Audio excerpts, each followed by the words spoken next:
Good day mga kakalmot, and for today's video ay ipapakita ko po ang aking mga bagong broiler chicken breeders. Tinanghali na tayo ng gising ngayon guys kasi medyo napuyat tayo kagabi. So ayan, tignan nyo, gutom na ang ating mga chicken. Yung cage ko po guys ay dati ko po yung dog cage at kinonvert ko lang, ginawa ko pong chicken pen. At yung feeder naman nila guys is gawa sa bamboo, hinati ko lang at nilagay ko sa labas para maiwasan nilang maapakan yung mga feeds nila. Hindi pa natin ginagamit ang ating automatic feeder guys kasi for breeding purposes only ang ating mga broiler chicken.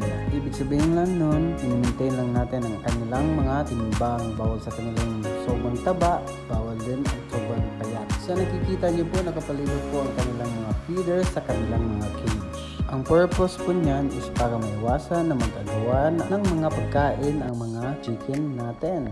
Araw-araw din po natin pinapalitan yung mga tubig nila twice a day para maiwasan yung mga germs, bacteria at tugasan din natin konti yung mga drinkers nila. So wala pa tayong vitamins ngayon guys, wala pang budget kaya plain tubig muna. Sa ngayon meron pa tayong 16 heads broiler breeder, 2 months old, kaya medyo mahaba-haba pang aantayin natin guys kasi 6 months pa bago mangitlog ang ating mga breeder. Kaya don't forget to follow for more videos to come.